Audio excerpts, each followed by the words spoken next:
দিল্লির সম্রাট কুতুবউদ্দিন রাহমাতুল্লাহি আলাইহি। কি নাম বললাম? কি নাম বললাম? দিল্লির সম্রাট কুতুবউদ্দিন রাহমাতুল্লাহি আলাইহি। তিনির লকব ছিল দুইটা। এক নম্বরে তিনির লকব ছিল, তিনি ছিলেন সেই আমলের সম্রাট, মানে বাদশা। সুবহানাল্লাহ।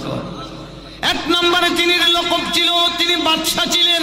দুই নম্বরে তিনি ছিলেন দিল্লির মধ্যে আল্লাহ পাকের মহান একজন ওলি বুজুর্গ মানুষ। সেই সময়ে সম্রাট কুতুবউদ্দিন রাহমাতুল্লাহি আলাইহির চেয়ে এত বড় মহান ওলি আল্লাহ আর কেউ। আমরা এমন একজন নবীর উম্মত, এই জন্য পাগল বলি। কি আমরা এমন একজন নবীর উম্মত, এটা আমাদের ক্ষমতার বলে আমরা হতে পারি নাই। আল্লাহ পাক আমাদের উপরে দয়া করেছেন। কে দয়া করেছেন? আল্লাহ। আমার মনের ঘরেতে রেখেছি যারে, দু জাহানের বাদশা নবী কমলিওয়ালা রে, দু জাহানের বাদশা নবী কমলিওয়ালা রে। আমার দয়াল নবী রে, আমার মায়ার নবী রে, হে আমার দয়াল নবী রে, আমার মায়ার নবী রে, দু জাহানের বাদশা নবী কমলিওয়ালা রে, দু জাহানের বাদশা নবী কমলিওয়ালা রে। আমার মনের ঘরেতে রেখেছি যারে, দু জাহানের বাদশা নবী কমলিওয়ালা রে, দু জাহানের বাদশা নবী কমলিওয়ালা রে। মুরা যদি ডানাওয়ালা পাখি হতাম, ওই মদিনা দেখার লাগে উড়ে যাইতাম। মুরা যদি ডানাওয়ালা পাখি হতাম, ওই মদিনা দেখার লাগে উড়ে যাইতাম। হৃদয় জুড়ে দেখতাম আমি, হৃদয় জুড়ে দেখতাম আমি নয়ন ভরে, দু জাহানের বাদশা নবী কমলিওয়ালা রে, দু জাহানের বাদশা নবী কমলিওয়ালা রে। আমার মনের ঘরেতে রেখেছি যারে, দু জাহানের বাদশা নবী কমলিওয়ালা রে, দু জাহানের বাদশা নবী কমলিওয়ালা রে। মারহাবা বলতেন না? আরো যেরকম মারহাবা। আমার প্রাণের ভাইয়েরা, আমাদেরকে আল্লাহ পাক মেহেরবানি করে এমন একজন দামি নবীর উম্মত করে জমিনের উপরে কবুল করেছেন। যেই নবীকে আল্লাহ পাক এই জমিনের উপরে যদি কবুল না করতেন, সাত আসমান সাত জমিন লৌহ কলম তরুলতা আল্লাহর সৃষ্টি বলতে যা বোঝায় কিছুই আল্লাহ প্রকাশ করতেন না। সুবহানাল্লাহ। দেখি সাধারণ কথা, আপনারা কি কোন সাধারণ কথা? সাধারণ। আমার বন্ধুগণ, এবার আসুন আমি আমার মূল আলোচনায় চলে যেতে চাই। যেহেতু আল্লাহর পুত পবিত্র কালাম থেকে আমি একটু আয়াতে কারিমা তেলাওয়াত করেছিলাম। আল্লাহ বলেন, কাইফা তাকফুরুনা বিল্লাহি ওয়া কুনতুম আমওয়াতান ফাআহইয়াকুম সুম্মা ইউবীতুকুম সুম্মা ইউহয়িকুম সুম্মা ইলাইহি তুরজাউন। আলহামদুলিল্লাহ বলতেন না? আল্লাহ বলেন, এ পৃথিবীর মানুষ সকল, কাইফা তাকফুরুনা বিল্লাহ। আল্লাহ কি বলেন? কাইফা তাকফুরুনা বিল্লাহ। আল্লাহ বলেন, তোমরা এক সময় ছিলায় নিষ্প্রাণ। সুবহানাল্লাহ বলতেন না? তোমরা এক সময় এক প্রাণহীন বস্তুতে পরিণত ছিলায়, তোমাদের দেহের ভিতরে প্রাণ ছিল না। আমাদের কিন্তু এই ভাই সাহেবেরা শুনেন, আমাদের কিন্তু এই দেহের ভিতরে এখন প্রাণ আছে। কোন এক সময় ছিল আমাদের এই দেহের ভিতরে প্রাণ ছিল না। ঘোষণাকার আরো যেরকম ঘোষণাকারী কে? আল্লাহ বলেন, মানুষ গোষ্ঠী শোনো, তোমরা এক প্রাণহীন বস্তুতে পরিণত ছিলাই। আমি আল্লাহ তোমাদের প্রতি করুণা করেছি, মেহেরবানি করেছি, দয়া করেছি। তোমার এই প্রাণহীন দেহের ভিতরে রূহটুকুন ঢুকাইয়া দিয়েছি। তোমার এই প্রাণহীন দেহের ভিতরে রূহটুকু ঢুকাইয়া দিও। মাত্র কয়েকদিনের মুসাফির করার জন্য জমিনের উপরে আমি আল্লাহ কবুল করেছি। পৃথিবীর মানুষেরা, এই জমিনটা কিন্তু তোমাদের বাপ দাদার কেনা না। সুবহানাল্লাহ বলতেন না? এখন তো হাঙ্গুল জাগার লাগিয়ে একজন আরেকজন ধর্মের বাপ ডাকাই পাই দিয়া কথা কোন ঠিক না। এরপরে ছাড়তে রাজি না, হ্যাঁ সাবা বাঙ্গালা না ধর্মের আব্বা ডাকায়, এরপরে হাঙ্গুল জাগা দিতে আর ছাড়তে রাজি না, যদি কোন ঠিক না। আমার প্রাণের ভাইয়েরা, আল্লাহ বলে জমিন কিন্তু তোমাদের বাপ দাদার টাকার কেনা নয়। আমি আল্লাহর এই জমিন, এই জমিনের মালিক কেবল আমি আল্লাহ। আসমানের মালিক যেমন আমি আল্লাহ, জমিনের মালিকও তেমন আমি আল্লাহ। পৃথিবীর মানুষের এই একখানি জায়গা, দুইখানি জায়গা, পাঁচখানি জায়গা, 1,000 জায়গা আর 10,000 জায়গা, যতটুকুন আমি তোমারে দান করলাম এটুকুন চিরস্থায়ী নয়, ক্ষণস্থায়ী। জুড়ে কোন ঠিক কিনা? এই দিন তোমার এমন থাকবে না এই জমিনটা তোমাকে ত্যাগ করে, এই জমিনের মায়া মমতা তোমাকে ত্যাগ করে অবশ্যই একদিন চিরতরে অন্ধকার কবরের ভেতরে তোমাকে যেতে হবে। কবর এমন একটা জায়গা গেলে পরে আর কোনোদিন ফিরে আসবে না। সুবহানাল্লাহ কইতেন না? এই ভাইয়ের আমার ভাষা কি আপনারা বুঝেন? না বোঝার কথা না, কারণ আমি তো ইন্ডিয়ার থেকে আইছি না, ইন্ডিয়া তো আপনাদের দাঁড়ে, ইন্ডিয়া কি আপনাদের দাঁড়ে। আমার প্রাণের ভাইয়েরা, আল্লাহ বলেন হে মানুষ শুনো, এই জমিনটা কিন্তু একদিন তোমাকে ছেড়ে দিতে হবে। এই জন্য কোন পাগল বলেন জমিনটা তোমাকে একদিন ছেড়ে দিয়ে অনন্তকালের জন্য তোমাকে অন্ধকার কবরের ভিতরে ঘুমিয়ে থাকতে হবে। আমি আল্লাহ পাক এমন ঘুম তোমাকে করাবো যেই ঘুমের মধ্যে তোমারে আর কোনোদিন কিয়ামতের আগেও আর কোনোদিন কেউ ডিস্টার্ব করবে না। ঘোষণা কার? আরে ধরে কোন ঘোষণা কার? আমার প্রাণের ভাইয়েরা, আল্লাহ বলে এই প্রাণহীন দেহের ভিতরে রূহটুকুন ঢুকাইয়া দিয়া মাত্র কয়েকদিনের মুসাফির করার জন্য এই জমিনের উপরে তোমার আমি আল্লাহ পাঠাইয়া দিলাম। মনে রাখবা, আমি আল্লাহ যদি ইচ্ছা করতাম তোমাকে, তোমার মাথার উপরে যে আসমানটা দেখো, এই আসমান থেকে আমি আল্লাহ সৃজন মতে রহমতের বৃষ্টি আমি অবতরণ করে থাকি। হে পৃথিবীর ক্ষমাধর মানুষ গোষ্ঠী, হে পৃথিবীর ক্ষমতাশালী মানুষ গোষ্ঠী, তোমরা তো জমিনের উপরে অনেক ক্ষমতা প্রয়োগ করতে চাও, মাঝে মধ্যে আমি আল্লাহর সাথেও জিহাদ করার তোমরা চেষ্টা করো। নাউজুবিল্লাহ বলতেন না? মাঝে মধ্যে কিন্তু আমি আল্লাহর সাথেও তোমরা মারামারি করতে চেষ্টা করো, কিন্তু তুমি জানো না তোমারে আমি আল্লাহ যেই ক্ষমতা দিয়েছি, এই ক্ষমতার মালিকও আমি একমাত্র আল্লাহ। তবে এমন কোন ক্ষমতা তুমি বান্দারে আমি আল্লাহ দেই নাই যেই ক্ষমতার বলে আমার রহমতের আসমান থেকে একটা বৃষ্টির ফোঁটা তুমি নামাতে পারবে। কথা কোন ঠিক কিনা? আপনারা কি সারা গ্রামে মিল্লা পারবেন আসমান থেকে একটা ফোঁটা বানিয়ে আনতেন? দেওয়ার মালিক কে? তাহলে আমরার ক্ষমতাটা কই? এই জোরে কোন আমাদের ক্ষমতাটা কই? হ্যাঁ, আমাদের ক্ষমতা বলতে কিছু নাই, সকল ক্ষমতার মালিক কে? আরো জোরে কোন মালিক কে? চোখেরই পলকে তুমি হতে পারো লাশ, চিরতরে বন্ধ হবে তোমার নিঃশ্বাস। কথা কোন ঠিক কিনা বলে? চোখেরই পলকে তুমি হতে পারো লাশ, চিরতরে বন্ধ হবে তোমার নিঃশ্বাস। হবে এলাম তোমারই নাম মসজিদের মাইকে। হবে নি? হবে নি? আরো দূরে কোন হবে নি? এটা কোনো সন্দেহ নাই। কুল্লু নাফসিন, এর মধ্যে কোন ভুল আছে? ঘোষণাকার। আরো দূরে কোন ঘোষণাকার? আল্লাহ কয় এখন তুমি মজা করো না, তোমার থেকে আরো কত বড় বড় শক্তিশালী মজাদার মানুষ। হে যুবক, তুমি তোমার যৌবনের কি করো? অহংকার করো।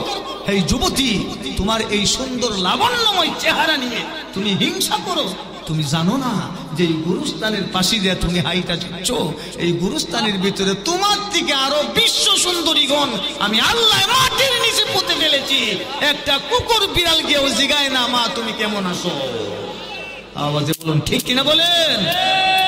হবে এলান তোমারি নাম মসজিদের মাইকে, হবে এলান তোমারি নাম মসজিদের মাইকে, বাড়িওয়ালা নাই রে বাড়ি নাই রে দুনিয়াতে, বাড়িওয়ালা নাই রে বাড়ি নাই রে দুনিয়াতে, বাড়িওয়ালা নাই রে বাড়ি নাই রে দুনিয়াতে, বাড়িওয়ালা নাই রে বাড়ি নাই রে দুনিয়াতে। চোখেরই পলকে তুমি হতে পারো লাশ, চিরতরে বন্ধ হবে তোমার নিঃশ্বাস।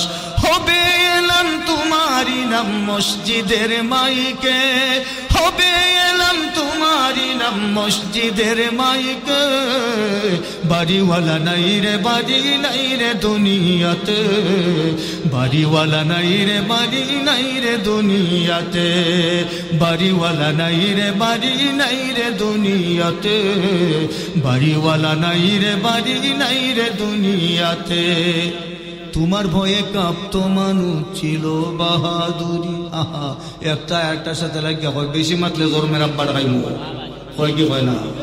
হ্যাঁ, ওই বেশি মাতলে একবারই দেয়া তোরে হুতাইলিম, এমন হুতানি তোরে হুতাইমু একবার খবরে না ঢুকাইমু। নাউজুবিল্লাহ তোরে কইতেন না। আল্লাহ কয় উদ্দুরি ক্ষমতা ধরে দিছিলাম আমি, এর লেগে আশিক বলে। হ্যাঁ হ্যাঁ, তোমার ভয়ে কাঁপতো মানুষ ছিল বাহাদুরি, ভাবনি হাওয়ায় উড়া তুমি যে রঙিন গুড়ি, তুমি যে রঙিন গুড়ি। তোমার ভয়ে কাঁপতো মানুষ ছিল বাহাদুরি, ভাবনি হাওয়ায় উড়া তুমি যে রঙিন গুড়ি। সুতায় টান দিলে মালিক, সুতায় টান দিলে মালিক পারবে না থাকিতে, বাড়িওয়ালা নাই রে বাড়ি নাই রে দুনিয়াতে, বাড়িওয়ালা নাই রে বাড়ি নাই রে দুনিয়াতে, বাড়িওয়ালা নাই রে বাড়ি নাই রে দুনিয়াতে, বাড়িওয়ালা নাই রে বাড়ি নাই রে দুনিয়াতে। মারহাবা করতেন না? খারাপ লাগতেছে নি? সাইরা দিতাম নি না? যাক আলহামদুলিল্লাহ, বোঝা গেছে কিছু হইলো আপনার একটা একটু ভালো লাগতেছে নাকি? হ্যাঁ, জানেন আমরা কোথায় বসেছি?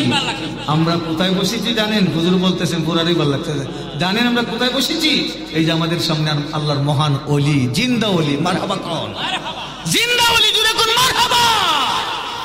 আমার প্রাণের ভাইয়েরা, আল্লাহ বলে মানুষ শুনো, এত ক্ষমতা তোমাকে আমি দিলাম, কিন্তু তার উপরেও একটা বৃষ্টির ফোঁটা তুমি জমিনে নামাতে পারো না। আমি যখন ইচ্ছা করি, আমি যখন নিয়ত করি রে তোমার ফায়দার জন্য, মঙ্গলের জন্য, এই জমিনের উপরে আমার রহমতের বৃষ্টি দিয়া সয়লাভ করে দে। সুবহানাল্লাহ। আহা, সিজন আসলে পরে বৃষ্টির জন্য কত হাহাকার। সময় মতো যদি আল্লাহ বৃষ্টি নাজিল না করে, জমিনের উপরে ফল ফসলাদি জন্মায় না, আমাদের মধ্যে হাহাকার শুরু হয়ে যায়। আমরা আল্লাহর দরবারে বৃষ্টির নামাজ পড়ি, পড়ি কি পড়ি না? আল্লাহর দরবারে আত্মসমর্পণ করি, আল্লাহর দরবারে তাওবা ইস্তিগফার করি। অনেক মানুষ অনেক জায়গার মধ্যে আমি নিজের চোখে দেখলাম, নিজের কানে শুনলাম, বৃষ্টি না হওয়ার কারণে নফল রোজা রাখছে। সুবহানাল্লাহ। আল্লাহ পাক রব্বুল আলামিন যদি দয়া করে তাহলে তার রহমতের বৃষ্টি দিয়া এই জমিনটাকে আল্লাহ সয়লাভ করে দেয়। আর আল্লাহ বলেন মানুষ শুনো, এখন তুমি এত ক্ষমতা দেখাইতেছো, তুমি মনে করতেছো তুমি এই পৃথিবীর মালিক। হ্যাঁ মানুষ, আমি যদি আল্লাহ ইচ্ছা করতাম বৃষ্টির ফোঁটাগুলি যেইভাবে জমিনের উপরে আমি একটার পরে আরেকটা নাজিল করে থাকি, এইভাবে তোমার ঘাড়ের মধ্যে ঠাট্টা বাড়িয়া বৃষ্টির পানির ফোঁটার মতো আমি আল্লাহ তোমারে আসমান থেকে ফেলে দিতে পারতাম। এই ক্ষমতাও আমার আল্লাহর আছে না নাই? আল্লাহ বলেন বৃষ্টির পানির ফোঁটাগুলির মতো জমিনের উপরে আমি আল্লাহ তোমাকে ফেলে দিতে পারতাম। তোমার মারও দরকার ছিল না, বাবারও দরকার ছিল না, কারণ এই জমিনের উপরে মা এবং বাবা আমি আল্লাহ পাক পাঠাইয়া পৃথিবীর মানুষকে প্রমাণ করে দিয়েছি আমি আল্লাহ যা ইচ্ছা করি তাই করতে পারি, কিন্তু তোমরা যা ইচ্ছা করো তা করতে পারো না। কথা বল ঠিক কিনা? আমরা কি যা ইচ্ছা করে করতাম পারি? আল্লাহ যা ইচ্ছা করে তা করতে পারিনি। আমার প্রাণের বন্ধুরা, আল্লাহ বলেন মানুষ শুনো, ইচ্ছা করলে তোমাদের বাবা মা ছাড়াই তোমাদেরকে পাঠাইয়া দিতে পারতাম, কিন্তু আমি এইভাবে তোমাকে পাঠাইয়া দেই নাই। তোমাকে পাঠানোর আগে তোমার বাবাকে পাঠিয়েছিলাম, তোমার মাকে পাঠিয়েছিলাম, তারপর তোমার বাবা এবং মা বাবা, তোমার মা এবং বাবার মাধ্যমে আমি আল্লাহ তোমাকে আমার গোলামির জন্য নিযুক্ত করে দিলাম। সুবহানাল্লাহ।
খুঁজি আমি কোথায় হারিয়ে গেলে তুমি, সারাক্ষণ তোমায় খুঁজি আমি, মা বলে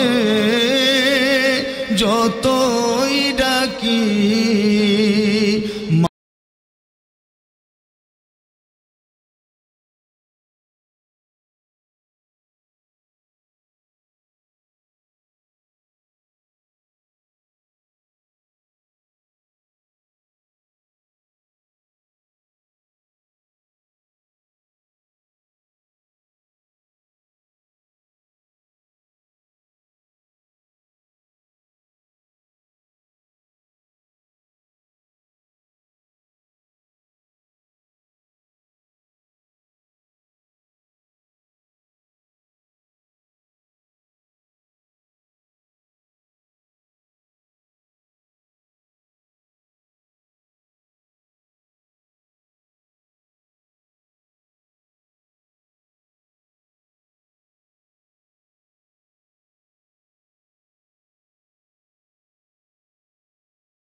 ডাক ডাকো না আজ কেন আমায়, সুহাগ মাকা ডাক ডাকো না। মারহাবা কইতেন না আমার প্রাণের ভাইয়েরা। আল্লাহ বলেন আমি ইচ্ছা করলে তোমার বাবা মা ছাড়াই পৃথিবীর জমিনের উপরে আমি পাঠাতে পারতাম, এইভাবে পাঠাই নাই। আমি আল্লাহ পাক তোমার এই জমিনের উপরে পাঠানোর আগে আরেকটা জমিনের ভেতরে আমি আল্লাহ তোমাকে রেখেছিলাম। কতদিন রেখেছিলাম তুমি জানো নি? আমি আল্লাহ এই জমিনের উপরে আমার গোলামি করার পূর্বে আমি আল্লাহ আরেকটা জমিনের ভেতরে আমি আল্লাহ তোমারে 10 মাস 10 দিন রেখেছিলাম। সুবহানাল্লাহ। আল্লাহ বলেন আমি তোমার 10 মাস 10 দিন আরেকটা জমিনের ভিতরে রেখেছিলাম। কোরআন শরীফের মধ্যে আয়াত নাজিল কইরা আল্লাহ প্রমাণ করেন। আল্লাহ বলেন ওয়াল্লাহু আখরাজাকুম মিন বুতুনি উম্মাহাতিকুম লা তা'লামুনা শাইআ। ঘোষণাকার আল্লাহ বলেন 10 মাস 10 দিন তোমার মায়ের গর্ভের ভিতরে আমি আল্লাহ রেখেছিলাম। এই 10 মাস 10 দিন আমি আল্লাহ আমার রহমত এবং বরকতি ফেরেশতাদের মাধ্যমে তোমার মায়ের নারী বুড়ি দিয়া তোমার জন্য খানা পরিবেশন করেছিলাম। সুবহানাল্লাহ। হে নিমক হারাম জাতি, কোরআনের বহু জায়গার মধ্যে আমাদেরকে আল্লাহ নিমক হারাম বলে আখ্যায়িত করেছেন, কারণ আমরা আল্লাহর দেওয়া নিয়ামত ভোগ করি, করার পরে আল্লাহর সাথে নিমক হারামি করি নাকি করি না? এই জোরে কোন করি না? করি কি করি না?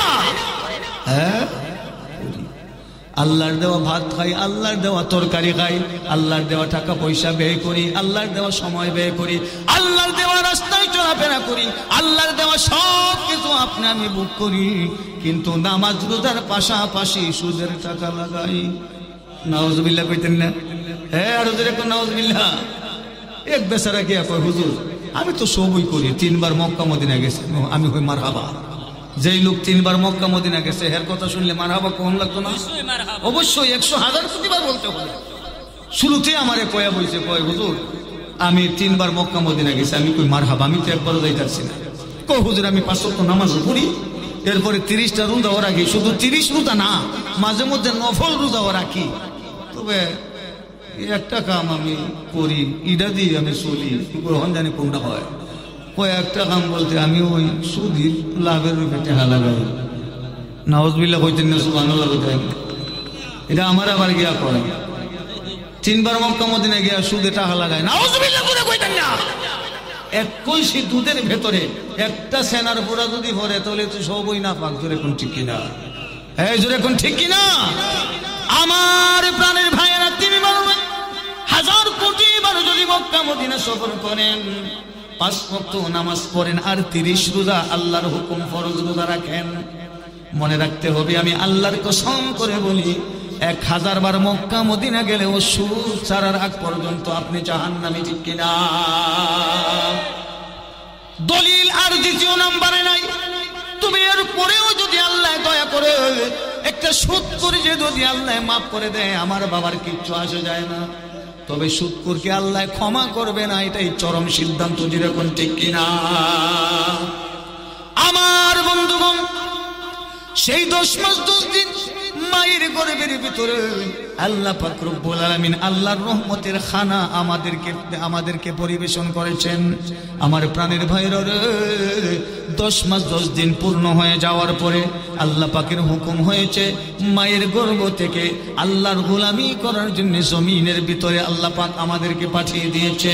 আমি বড় হয়েছি, আমি বুঝি, আমি কাজকাম করি, আমার মেধা হয়েছে, আমার শক্তি হয়েছে, আমার আল্লাহ 2টা হাত দিছে, আমার আল্লাহ 2টা পা দিছে, আমার আল্লাহ 2টা কান দিছে, বুঝার মতো জ্ঞান আমাকে আল্লাহ পাকের তরফ থেকে দেওয়া হয়েছে, কিন্তু মাঝে মাঝে বুঝছেও না, বুঝার ভান্ডারি। জুড়ে কোন ঠিক কিনা?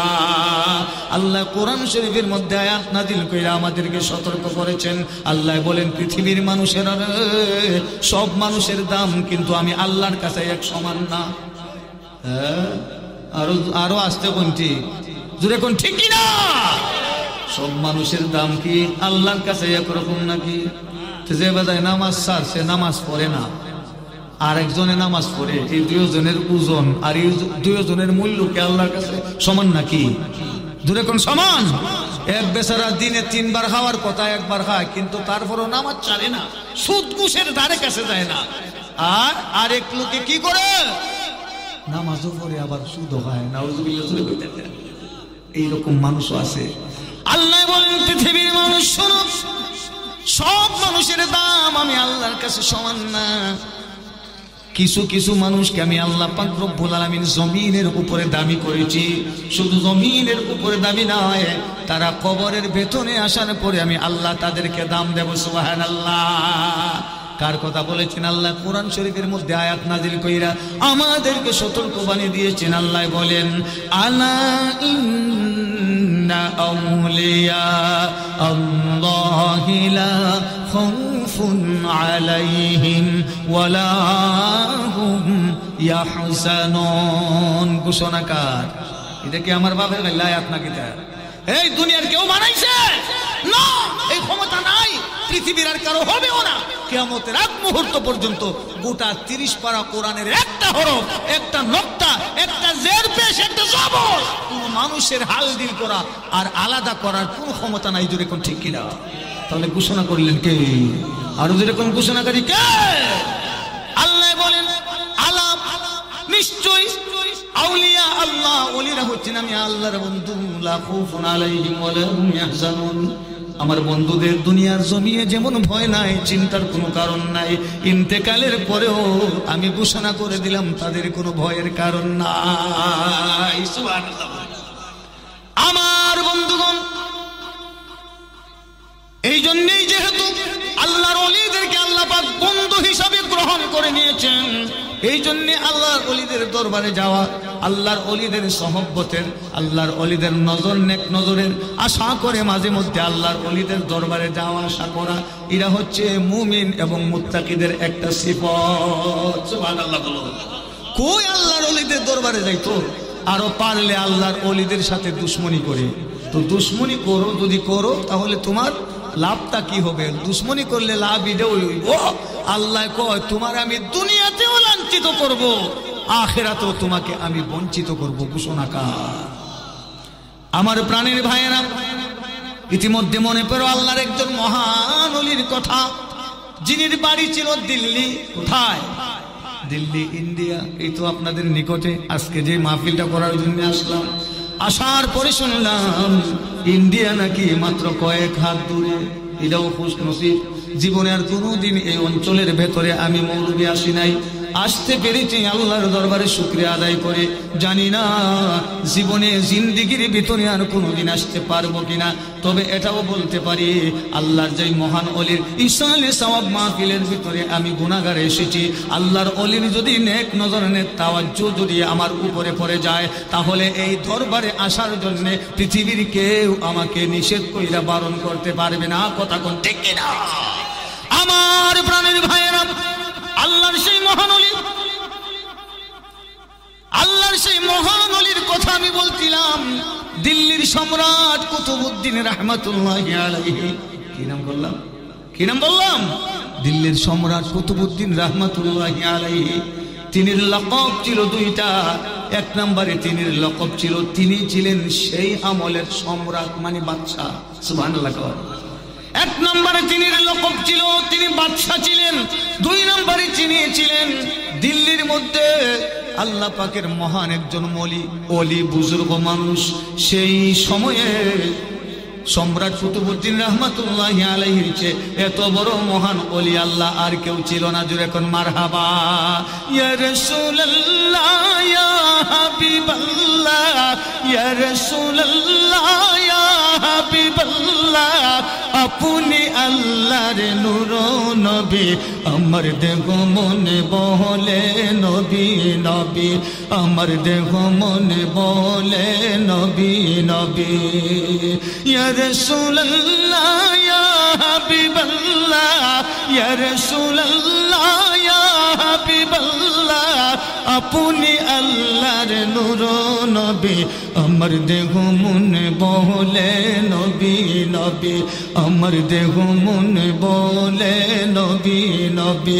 আমার দুই নয়নে বাসে ছবি, আমার দুই নয়নে বাসে ছবি, আমার দেহ মনে বলে নবী নবী, আমার দেহ মনে বলে নবী নবী, আমার দেহ মনে বলে নবী নবী।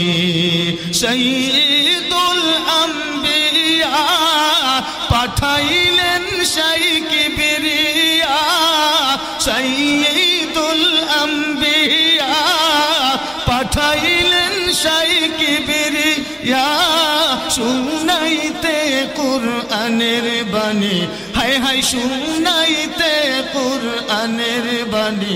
আমার দেহ মনে বলে নবী নবী, আমার দেহ মনে বলে নবী নবী, আমার দুই নয়নে বাসে ছবি, ওই দুই নয়নে বাসে ছবি, আমার দেহ মনে বলে নবী নবী, আমার দেহ মনে বলে নবী নবী। ইয়া রাসূলুল্লাহ ইয়া হাবিবাল্লাহ, ইয়া রাসূলুল্লাহ ইয়া হাবিবাল্লাহ, আপনি আল্লাহর নূর নবী আমার দেহ মনে বলে নবী নবী আমার দেহ মনে বলে নবী নবী আমার দেহ মন বলে নবী নবী। মারহাবা কোন এই আরো জোরে কোন মারহাবা আমার প্রাণের ভাইরা। আবার আপনারা একটু এসা গাইলেছি একটা কথা মনে কুস্তানি দেন না তো, কারণ চিল্লা চিল্লি তো আমিও করতেছি না, আপনারা করতেছেন। আপনারা তো মাঝে মাঝে একটু লাড়া মারবেন, কিন্তু আমার লাগান তো এইভাবে চিল্লে কথা কইতেছেন না কইতেছেন, নাহলে আপনারা কেউ বই আমি কেউ বই উনি এটা আবার সমস্যা কিনা বই। একটা আমার কয়েকদিন আগে কত পাগল যে রাস্তাঘাটে ভাই পাওয়া যায়, সারা একটু টান দিয়ে একটা হয় হুজুর আপনার ওয়াজ আমি আমার টান একটা মজা লাগে, আমি বলছি খাস নেই দেখ কথাটা বুঝতেন নেই না, মানে মজা লাগে আর কি, আমাকে ধরবে না মজা লাগে তো জিনিস, যে জিনিস খাইলে মজা লাগে এটা না কইতে বলে একটু ভালো লাগে মজা লাগবে ওই দেও ওই বইটা হিটা ওই। তবে একটা কথা বলছো আমিও কিছু ওয়াজ করতে পারি, বললাম নামাজ করে না এ বলে ওয়াজ করতে পারবো, কথা বুঝছেন আমি কই তুমি কিরকম ওয়াজ করো, ওই আমারে আপনার সাথে একদিন নিবাই, কথা বুঝছেন তো আমি কই তোমার নিলে কি আমি মন টান দিমু মাইকের টান সিরালাইমু, আমি বলছি এত বেড়াইতে তোরে ভালো করে দাওয়াত দিব, তুই মাইকের টান সিরা তুই এখন তো ভালোই তোরে ওয়াজ করবার লাগিয়ে দিব। এই লোক কত ধরনের পাগল রাস্তার মধ্যে পাওয়া যায় না, কি পাওয়া যায় না, কি কোন পাওয়া যায়নি। আল্লাহরে যারা দিলে যে মানুষে মানে এটা গ্রহণ করতে পারবো বা এটারে রাখতে পারবো, আল্লাহ হের ওইটা দিয়া এটারে দিয়া আল্লাহ হের এই শান্তিটা করবো, যেরকম ঠিক কিনা সবরে সব জিনিস দেয় না, না হইলে কি কন আমিও তো ঘুমাইয়া বহুদিন চিন্তা ভাবনা করি আহা যদি ঘরটা ফাউন্ডেশন দিয়ে 5 তলা ফাউন্ডেশন দিয়ে যদি করতাম করতা সে তো মনে হয় এই গরু ঘুমাইলেও শান্তি পেতাম, কিন্তু হইতাছে নি, হ্যাঁ কি কোন হইতাছে হয় না। কারে দিলে আল্লাহ কি মন হইব এটা আল্লাহ বালা করে জানি না বুঝা এবং অবগত হয়ে ওই দেয় সবাই সব জিনিস নাকি দেয়, সবাই সব জিনিস গ্রামের সবাই ফাউন্ডেশন দিয়ে গড় তুলতো যদি এখন ঠিক কিনা। মক্কা মদিনা যাইবার লাগে কত আশা আমিও করি, সব পৃথিবীর সবাই করে, কোটি কোটি টাকা ব্যাংকের মধ্যে আছে, মক্কা মদিনা যাইতারে না, আফসোস কইরা কইরা মরছে, কিন্তু মক্কা শরীফ সোনার মদিনা যাওয়া হইল না, কিন্তু একবার ভিক্ষা করে কি বেটার আল্লাহ মক্কা মদিনা দেখাইছে, সুবহানাল্লাহ কইতেন না। তাহলে হুকুম কার, দয়া কার, মায়া কার, ন্যায় কে? আমার প্রাণীর ভাইরা যেই বিষয়ের উপরে আমি আলোচনার মধ্যে ছিলাম রে, সম্রাট কুতুবউদ্দিন রাহমাতুল্লাহি আলাইহি, মারহাবা কোন সম্রাট কুতুবউদ্দিন রাহমাতুল্লাহি আলাইহি দিনের বেলা রাজ সিংহাসনের মধ্যে বসে রাজ্য পরিচালনা করে, আর রাত যখন হয়ে যায় রাতের আধারে এই দিল্লির বাড়িতে বাড়িতে রাস্তায় রাস্তায় ঘরে ঘরে মানুষের দুয়ারে দুয়ারে চক্কর দেয় আর ঘোরাঘুরি করে। দিল্লির সম্রাট বলে দেখি রে আমার রাজ্যের ভিতরে কেউ না খায়া ঘুমাইছে কিনা, মারহাবা। এই ছিল আল্লাহর ওলিদের আগের দিনের কাহিনী, আর আল্লাহর ওলিদের কি মহত্ব, আল্লাহর ওলিদের ক্ষমতা। আর এখন এত বড় দিল্লির সম্রাট বাদশাহ হওয়ার পরেও রাতে মানুষের দুয়ারে দুয়ারে ঘোরাঘুরি কইরা দেখে যে আমার রাজ্যের ভিতরে কোনো মানুষ অশান্তির মধ্যে আছে কিনা, আমার কোনো মানুষ না খায়া ঘুমাইছে কিনা। এত বড় সম্রাট, এত বড় আল্লাহর মহান ওলি হইয়া এই ধরনের খোঁজখবর নেই। আর আমরা বাংলাদেশ হইয়া পাইলাম সম্রাট বাদশাহ যদি কোন রকম মেম্বারিরা ফাঁস করে নিতে পারে, ভোট নিবার আগে তো ধর্মের আব্বাটা হ্যাঁ যেরকম ঠিক কিনা, আর ফাঁস করে লাইতে পারলে যদি মেম্বার হয়ে যাইতো পারে আপনিও ধর্মের আব্বাটা গেছেন গেলেন ভিতর দিরা দেবো, কিন্তু এর বাড়িতে গিয়ে আল্লাহ গালার পাওয়া যায় না, দূরে কোন ঠিক কিনা। কারে আল্লাহ সম্রাটি দিত আর কারে আল্লাহ কি করতো এটা একমাত্র আল্লাহ ভালো জানে, দূরে কোন ঠিক কিনা। আমার প্রাণের বাইরে দিল্লির সম্রাট বাবা কুতুবউদ্দিন রাহমাতুল্লাহি আলাইহি দিনের বেলা রাজপ্রাসাদের মধ্যে রাজ্যের মধ্যে রাজ সিংহাসনের মধ্যে বসা অবস্থায়, এমত অবস্থায় হঠাৎ করে একজন বৃদ্ধা মহিলা, আমার দিকে তাকান এই ভাইয়ের আমার দিকে তাকান, হঠাৎ করে একজন বৃদ্ধা মহিলা লাঠির উপর ভর করে করে দিল্লির সম্রাটের সামনে আইসা বলতেছেন, দিল্লির সম্রাট, আমি আপনার কাছে এসেছি একটা নালিশ নিয়া। বাবা সম্রাট কুতুবউদ্দিন রহমাতুল্লাহ বলেন, ও মা, কি অভিযোগ আপনি নিয়ে আমার দরবারে আসলেন? এবার ওই বৃদ্ধা মহিলা বলে, বাবা রে, মাত্র কয়েকদিন আগে আমার ছেলেটাকে বিয়া করাইছি।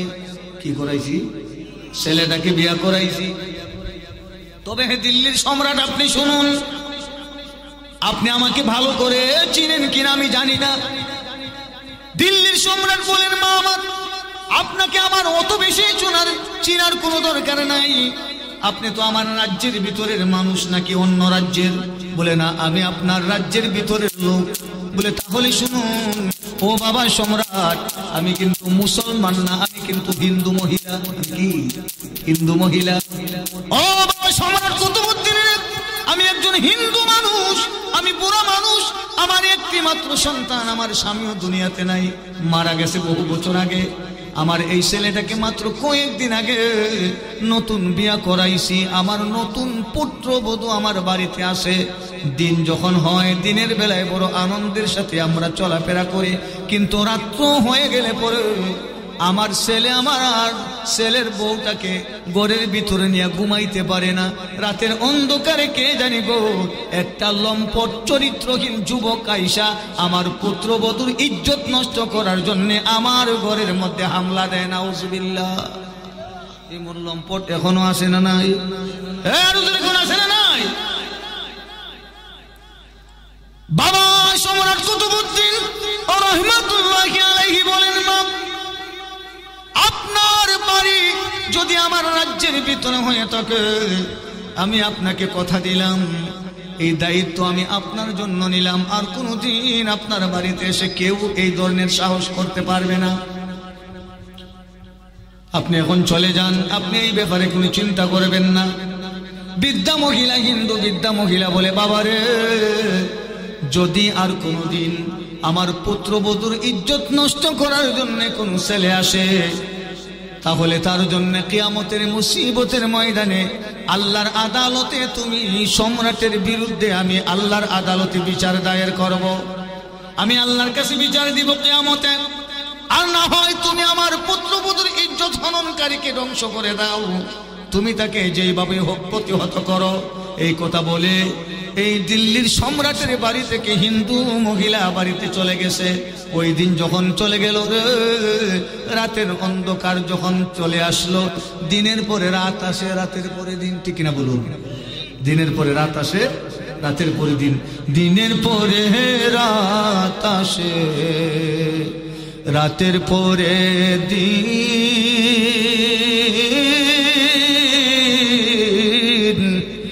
সব কিছুরই মালিক হলেন রব্বুল আলামিন। ঠিক না বলেন? দিনের মালিক আমার আল্লাহ, রাতের মালিক আল্লাহ, সব কিছুর মালিক আমার আল্লাহ। এবার দিন যখন শেষ হয়ে গেল, রাতের অন্ধকার চলে আসলো, বাবা সম্রাট কুতুবউদ্দিন রহমাতুল্লাহি আলাইহি, দিল্লির সম্রাট কুতুবউদ্দিন রহমাতুল্লাহি আলাইহি এই কথাটা মাথার মধ্যে রয়ে গেছে। আহারে, আমার রাজ্যের ভেতরে এই হিন্দু মহিলাটা আমার সামনে যে কথাটা বলে গেল, আমি যদি তার পুত্রবধূর ইজ্জত হরণকারীকে আমি যদি প্রতিহত না করতে পারি, আল্লাহর আদালতে কিয়ামতের দিবসে নাকি আমার বিরুদ্ধে আল্লাহর কাছে বিচারে দেবে। এটা কি করে হয়? এটা কি করে হতে পারে? এই চিন্তা ফিকিরে করে রাত যখন চলে আসলো, এশার নামাজ আদায় করলেন। এশার নামাজ আদায় করার পরে নিজের রাত বাসা ছেড়ে দিয়ে ওই দিল্লির সম্রাট, এত বড় সম্রাট হইয়া হিন্দুর বাড়ি পাহারা দেওয়ার জন্য তার বাড়িতে চলে গেলেন। চিল্লাইয়া বলেন না মারহাবা। আমরার মতো মানুষ হইলে কইলাম ওয়াতলাটে খরচা কইরা আমি একজন চেয়ারম্যান হইছি, মুসলমান হইলে এক কথা আছে, হিন্দু এটার সাথে আমার কি সম্পর্ক? তুই মর না, তুই জাহান নামে জানা ওজবিল্লা কর না, এটা ঠিক না। আমরা যেমন আল্লাহর বান্দা, আমরা যেমন আল্লাহর সৃষ্টি, হিন্দু খ্রিস্টান ইহুদিরাও একই আল্লাহর সৃষ্টি, যেরকম ঠিক কিনা? তাদের প্রতি আমরা অমানবিক আচরণ করতে পারি না, তাদের সাথে আমরা কি করতে পারি না? হিংসা বিদ্বেষ করতে পারি না, তাদের উপরে আমরা জুলুম করতে পারি না। যদি করি তাহলে কিয়ামতে এর জন্য আমাকে আসামি হতে হবে, যেরকম ঠিক কিনা? এইভাবে না, এইভাবে না। যদি আপনি পারেন, একজন হিন্দু মানুষ, তার ঘর নাই, বাড়ি নাই, চলতে পারে না, খাইতে পারে না, বিধবা, স্বামী মারা গেছে, আপনি যদি পারেন তাহলে তার জন্য খাওয়া পড়ার ব্যবস্থা করেন, একটা ঘর নির্মাণ করে দেন। আল্লাহ কিয়ামতে তার যাজা বদলা আল্লাহ আপনারে দিব। ঠিক কিনা? এই জন্য কি হিন্দু হইলে কি আর ঘর বাড়ি ফিরে লাইতে হয় না? এটা কোন কোরআন আছে, কোন হাদিস আছে? আমার প্রাণের ভাইরা, সবাই আমরা এক আল্লাহর সৃষ্টি, হয়তোবা দিন মানতেছে না, কালেমার ছায়ার তলে আসতেছে না, মুসলমান হয় না, তাই বলে তার উপরে জুলুম করার কোনো ক্ষমতা আল্লাহ রাসূল বলে নাই। ঠিক না বলুন? এই জন্য আল্লাহর ওলিদের দরবারে যাওয়া, আল্লাহর ওলিদের দরবারে গেলে পরে আত্মশুদ্ধি হয়, আল্লাহর ওলিদের দরবারে গেলে পরে এই ধরনের কিছু দিক নির্দেশনা পাওয়া যায়। ঠিক কিনা? আপনি এমনি এমনি, আপনি একা একাই মন থেকে আপনি এইগুলি করা সম্ভব হবে না। আল্লাহর ওলিদের দরবারে গেলে পরে আল্লাহর ওলিদের সুহবত পাইয়া, আল্লাহর ওলিদের নেক নজর পাইয়া দেখবেন একটা জিরো মানুষ হিরো মানুষে পরিণত হয়ে গেছে। ঠিক কিনা? আমি সংক্ষেপে 2 মিনিটের ভিতরে আলোচনা করব। হুজুর এসে গেছেন, আমি বুঝতে পেরেছি। আর যাই হোক, যে কথাটা বলতেছিলাম, এবার দিল্লির সম্রাট রাতের বেলা চলে গেল হিন্দু মহিলার বাড়িতে। রাত যখন একটু বেশি হইল, রাতের গভীরে হঠাৎ করে শোনা যায় এই বৃদ্ধা মহিলা ঘরের ভেতর থেকে চিৎকার মাইরা কয়, কই তোমরা কে, কোথায় আছো রে? আমার পুত্রবধূর ইজ্জত নষ্ট করার জন্য লম্পট আমার ঘরের ভিতরে প্রবেশ করেছে। আসলে যে চিৎকারটা দিয়েছে হিন্দু মহিলা, আর বাবা সম্রাট কুতুবউদ্দিন রাহমাতুল্লাহি আলাইহি ওনার ঘরের বাহিরে, ঘরের কোণার মধ্যে দাঁড়ানো অবস্থায় ছিলেন। যেই মুহূর্তে এই বৃদ্ধা মহিলার চিৎকার কান্নার আওয়াজ তিনি শুনতে পারলেন, বিলম্ব না করিয়া একটা ধাক্কা মারিয়া ঘরের ভিতরে দুইকা গেলেন। চিল্লে বলুন সুবহানাল্লাহ। ঘরের ভিতরে ঢুকা মাত্রই এবার দিল্লির সম্রাট বাবা কুতুবউদ্দিন রাহমাতুল্লাহি বলেন, ও বৃদ্ধা মহিলা, আমার মা, আমি এসে গেছি, ভয়ের কোনো কারণ নাই, আমি সম্রাট, তোমাকে আমি একটা হুকুম করলাম, তোমার ঘরের ভিতরে যে বাতিটা আছে, বাতিটা তুমি অফ কইরা দাও। সুবহানাল্লাহ, অফ কইরা দেওয়া হইল। 2-1 মিনিট পরে আবার বললেন, ও মা, ও আল্লাহর বান্দি, আরেকটা কাজ করেন, এবার ওই বাতিটা আগের মতো জ্বালাইয়া দেন। সুবহানাল্লাহ কইতেন না? এখানে 2টা কথা।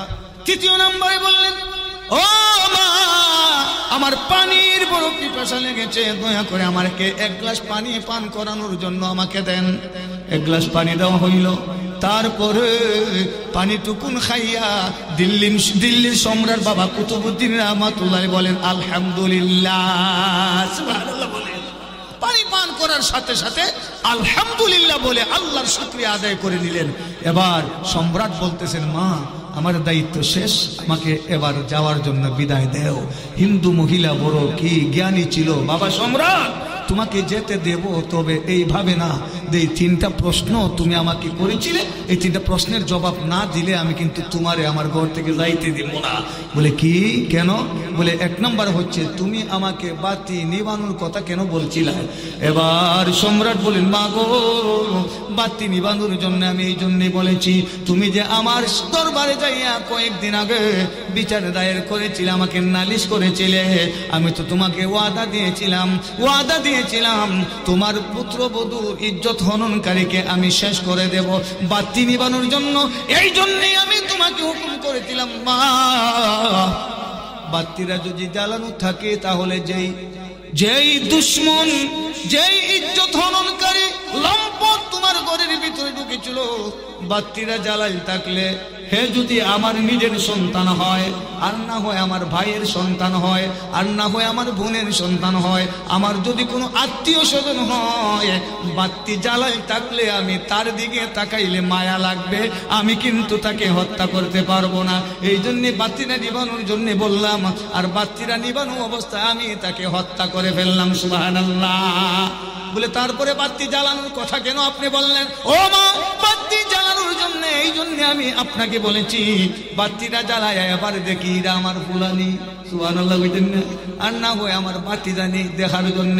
বাতিটা যখন তুমি জ্বালাইলা, আমি পরিষ্কার করে এই হত্যাকারীকে আমি দেখতে পারলাম, আমি দেখা সুন্দর করে বুঝলাম এটা আমার ছেলেও না, আমার ভাগিনাও না, আমার বাতিজাও না, এমনকি আমার বংশের ভিতরের কোনো সন্তান না। এই জন্যে আমি মনের মধ্যে শান্তি পাইলাম আর মনে মনে ধারণা করলাম আমার বংশের মধ্যে এই ধরনের ইজ্জত হননকারী কোন সন্তানের জন্ম হইছে না। সুবহানাল্লাহ বলতেন না? বলে ঠিক আছে, আপনি পানি কেন পান করলেন? আপনি তো মুসলমান সম্রাট, আমি তো হিন্দু মানুষ। আপনারা তো হিন্দু মানুষের ঘরের কোনো খাবার আপনারা গ্রহণ করেন না, কিন্তু আমি হিন্দু মানুষের ঘরের পানি কেন আপনি পান করলেন? সম্রাট বলেন, আমার শোনেন, যেদিন থেকে আপনি বলেছিলেন, আমাকে বলে এসেছিলেন, যদি আমার পুত্রবধূর ইজ্জত যদি নষ্ট হয়, সম্রাট দুনিয়াতে থাকা অবস্থায় কিয়ামতে আল্লাহর আদালতে আমার বিরুদ্ধে আপনি বিচার দিবেন। ওই দিন থেকে আমি নিয়ত করেছিলাম, যতদিন পর্যন্ত আপনার পুত্রবধূর ইজ্জত হননকারী ওই লম্পটকে আমি দুনিয়া থেকে বিদায় না করে দেব, ততদিন পর্যন্ত এক গ্লাস পানিও আমি পান করব না। আমি এতদিন পর্যন্ত পানি খাই নাই। আজকে যখন আপনার পুত্রবধূর ইজ্জত হননকারীকে ধ্বংস করে চির বিদায় করে দুনিয়া থেকে আমি হত্যা করে বিদায় করে দিলাম, সঙ্গে সঙ্গে আমি তোমাকে পানি এনে দেওয়ার জন্য আমি তোমাকে হুকুম করলাম। তুমি যখন আমাকে পানি দিলে, আমি পানি পান করে আলহামদুলিল্লাহ বলে আল্লাহর শুকরিয়া আদায় করে আমি আমার জীবন বাঁচাইলাম। সুবহানাল্লাহ। এবার হিন্দু মহিলা কই আমি বইয়া রইছি, সুবহানাল্লাহ কইতেন না?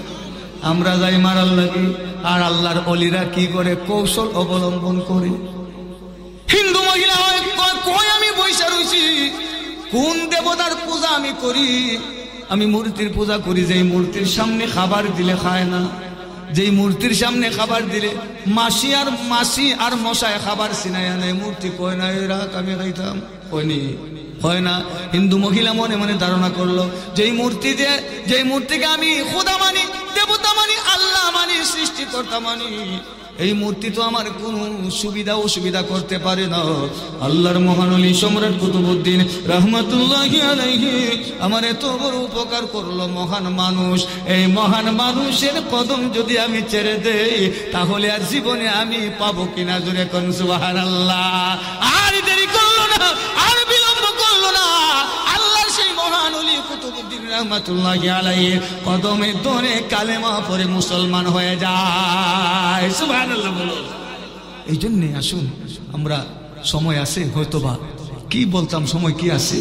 আল্লাহর ওলিরা, এই তো আল্লাহর মহান ওলি, জিন্দা ওলি ঘুমিয়ে আছে, আমরা ওনার সহবতে যাই, আমরা যতটুকুন পারি ওনার সহবতে, ওনার নজরে থাকার চেষ্টা করি। আমি আসার পরে শুনলাম আল্লাহর ওলি এত বড় মহান ওলি ছিলেন, এলাকার মধ্যে এমন কোনো মানুষ নাই, শুধু এলাকা না, বহু দূর দূরান্তের মানুষ আল্লাহর ওলিকে চিনে এবং জানে। মান আজকের মাহফিল আল্লাহর ওলির উসিলায় যেন কবুল করে সকলে বলি আমিন। সম্মানিত হাজিরিন, এই মাহফিলটা আসলে, এই মাহফিলটা আজকে তো নতুন না, প্রতি বছর হয় নাকি হয় না? এই মাহফিলটা প্রতি বছর হয়নি। এই মাহফিলটা হতে গিয়ে অনেক টাকা পয়সা ব্যয় হয় নাকি হয় না? এগুলো আপনারাই দেন, আপনারাই সহযোগিতা করেন, আপনাদের সহযোগিতার মাধ্যমে এই মাহফিলটা এত সুন্দর সাজানো হয়, বাগানটা সুন্দর করে সাজানো হয়। তো আগামী বছরও এই মাহফিলটা হয়তো আমরা চাই কি চাই না? আরো জোরে এখন চাই কিনা? আগামী বছর যদি এই মাহফিলটা হয়তো আমরা চাই। আচ্ছা যাক, মারহাবা। হ্যাঁ, আমার হুজুর বলতেছেন মাহফিলের জন্য না, ঘরের জন্য। মারহাবা কন? হ্যাঁ ঠিক আছে, আলহামদুলিল্লাহ, বড় সুন্দর উদ্যোগ। মাহফিল তো হবেই, মারহাবা কেটেন না, কিন্তু যেই ঘরটা নির্মাণ করার জন্য হুজুর নিয়ত করেছেন, এই ঘরটা অতি শীঘ্রই হয়ে যাক। আমরা প্রত্যেকেই সহযোগিতার হাত বাড়িয়ে দিতে হবে, যেরকম ঠিক কিনা। আমি সর্বপ্রথম আমার একজন আল্লাহর মহান ওলির ভক্ত